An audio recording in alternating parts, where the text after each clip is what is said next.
کیا عشاء کی ٹوٹل 17 رکعت پڑھنا ہی لازم ہے یا اس سے کم بھی پڑھ سکتے ہیں؟ تو یاد رکھیں کہ جو عشاء کی اولاً تو ٹوٹل 17 رکعتیں ہیں، اور ان کی جو ترتیب ہے اس طرح سے کہ پہلے 4 رکعت سنت ہیں اور یہ سنت غیر مؤکدہ ہیں، پھر اس کے بعد 4 رکعت فرض، اور پھر 2 رکعت سنت مؤکدہ، پھر 2 رکعت نفل، اور پھر 3 رکعت وتر واجب، اور پھر آخر میں 2 رکعت نفل۔ تو یوں ٹوٹل 17 رکعتیں ہیں۔ تو اب ان کے اندر کون سی رکعتیں ضروری ہیں کہ جو بعض اوقات انسان نے کسی جگہ جانا ہوتا ہے یا کچھ اور معاملہ ہوتا ہے، تو ضروری رکعتیں کہ جن کو پڑھنا لازمی ہے کہ ان کو اگر چھوڑے گا تو گناہ گار ہوگا، وہ کون کون سی رکعتیں ہیں؟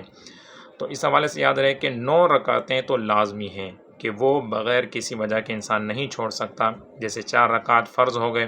یہ لازمی پڑھنے، پھر اس کے بعد 2 رکعت سنت، یہ سنت مؤکدہ ہیں، انہیں بھی ضروری پڑھنا ہے، اور اس کے بعد 3 رکعت وتر واجب۔ تو یہ جو 9 رکعتیں ہیں ان کا پڑھنا لازمی ہے کہ اگر جیسے فرض ہیں یہ بھی پڑھنے ہیں، وتر واجب ہیں یہ بھی پڑھنے، اور 2 رکعت سنت مؤکدہ ہے تو ان کو بھی پڑھنا یہ ضروری ہے کہ اگر 1-2 مرتبہ انسان چھوڑ دے بغیر وجہ کے، بغیر ضرورت شرعی کے، تو اس نے برا کیا، اور اگر عادت بنا لی کہ مسلسل اسے چھوڑتا رہے تو پھر ایسی صورت میں انسان گناہ گار ہوتا ہے۔ باقی رہا معاملہ جو سنت غیر مؤکدہ تھی اور 4 نفل آتے ہیں،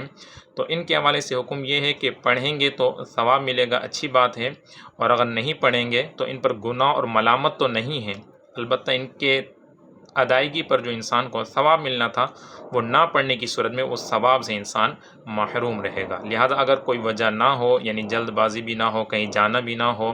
تو یعنی نارمل حالت ہو، نارمل کنڈیشن ہو، تو پھر ایسی صورت میں ان سنتوں اور نوافل کو بھی انسان ادا کرے۔ بعض اوقات جو کچھ لوگوں سے یہ بھی سننے کو ملتا ہے کہ وہ کہتے ہیں کہ عشاء کی نماز کی 17 رکعتیں کون اتنی زیادہ لمبی پڑھے، تو ایسے حضرات کے لیے کہ شریعت نے آسانی عطا فرمائی ہے کہ بعض اوقات انسان پر تھکاوٹ ہوتی ہے یا کہیں جانا ہوتا ہے، تو پھر ایسی صورت میں سنت غیر مؤکدہ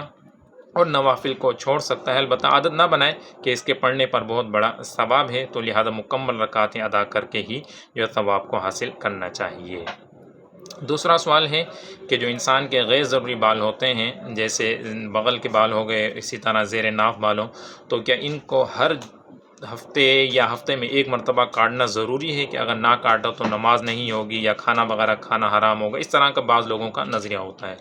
تو یاد رہے کہ ہفتے میں 1 مرتبہ جو جسم کے غیر ضروری بال ہیں ان کی صفائی یہ مستحب ہے، یعنی اچھا کام ہے، اور 15ویں دن کرنا یہ بھی جائز ہے۔ البتہ جو شریعت کا حکم ہے کہ 40 دن کے اندر ان غیر ضروری بالوں اور ناخنوں کو کاٹ لینا چاہیے، کہ اگر 40 دن سے زائد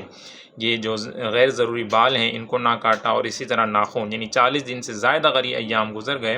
تو پھر ایسی صورت میں یہ مکروہ، ناجائز اور گناہ کا کام ہوگا، اور پھر ایسی صورت میں انسان گناہ گار ہوتا ہے۔ لہٰذا 40 دن کے اندر انسان کو غیر ضروری بال اور ناخنوں کو صاف کر لینا چاہیے، تاکہ یہ کرات تحریمی اور گناہ والے معاملے سے انسان بچ سکے۔